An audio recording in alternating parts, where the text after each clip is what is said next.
முறுக்கு அவல் பொரி பஞ்சரப்பெட்டை. ஜீ தமிழ் அம்மா கைமணம் நேயர்களுக்கு கீதா மாமியின் பணிவான வணக்கம். இன்னைக்கு அம்மா கைமணத்துல உங்களுக்காக உருளைக்கிழங்கு கட்லெட் இது எப்படி செய்யறதுன்னு சொல்லித்தரேன். இதுக்கு தேவையான பொருட்கள் என்னன்னு இப்ப பார்க்கலாம். வேக வைத்த உருளைக்கிழங்கு, அரரூட் மாவு, மிளகாய் தூள், இஞ்சி, கொத்தமல்லி, கறிவேப்பிலை, எண்ணெய், உப்பு. இப்ப எப்படி செய்யறதுன்னு பார்க்கலாம். ஒரு பவுல்ல ஃபர்ஸ்ட் வேக வச்ச உருளைக்கிழங்க நல்லா இப்போ இந்த மாதிரி மசிக்கணும். நல்லா இந்த மாதிரி உருளைக்கிழங்க மசிச்சிடும். இப்போ இதை இந்த பவுல்ல போடுறேன். இதுல இப்போ அரரூட் மாவு, இது பாத்தீங்கன்னா உடம்புக்கு ரொம்ப நல்லது. இது எல்லா மருந்து கடையில எல்லாம் கிடைக்கும் உங்களுக்கு. இதை இப்போ இந்த மாவு ஒரு 2 ஸ்பூன், மிளகாய் தூள், உப்பு எல்லாத்தையும் போட்டு நல்லா இந்த மாதிரி கலந்துக்கணும்.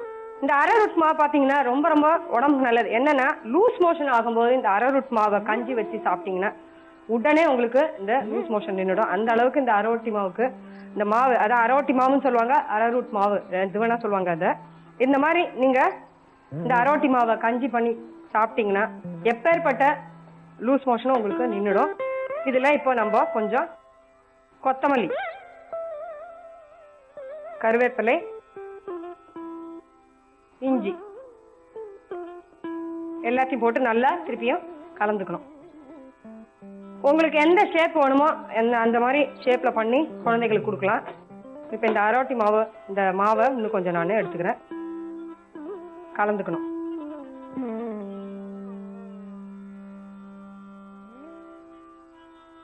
கொஞ்சமா எண்ணெய், ஒரு தட்டுல உங்களுக்கு எந்த ஷேப் வேணுமோ அந்த ஷேப்ல நீங்க பண்ணிக்கலாம்.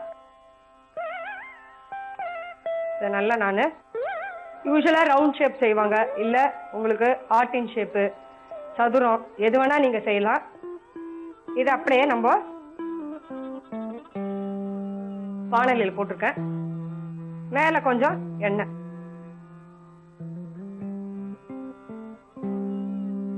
வாழை இலை இருந்தா அதுல கூட நீங்க பண்ணலாம். இப்ப இதுல கொஞ்சம் திருப்பியும் உங்களுக்கு எந்த ஷேப் வேணுமோ அந்த ஷேப்ல செஞ்சுக்கலாம்.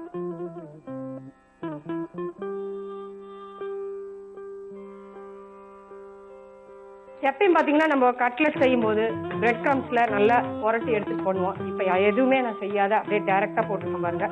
என்னன்னா இதுல வந்து நம்ம அரரூட் மாவு அதை கலந்துருக்கிறதுனால ரொம்ப ரொம்ப உங்களுக்கு சுவையாவும் இருக்கும். அதே நேரத்துல அந்த அரரூட் மாவு கலந்துருக்கிறதுனால நல்லா கரகரான்னு வரும், உங்களுக்கு நல்லா இருக்கும்.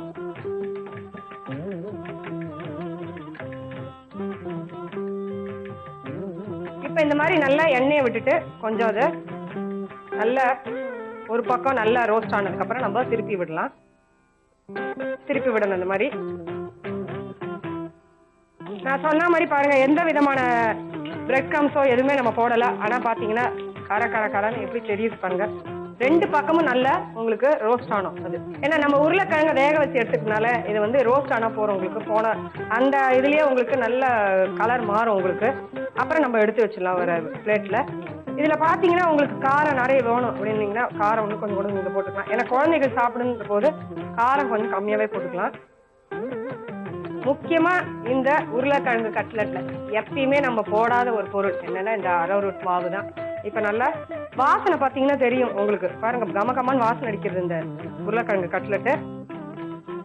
ரெடி ஆயிடுச்சு. ஸ்டவ் ஆஃப் பண்ணிட்டேன் நான். இதை ஒரு பிளேட்ல எடுத்து வைக்கிறேன்.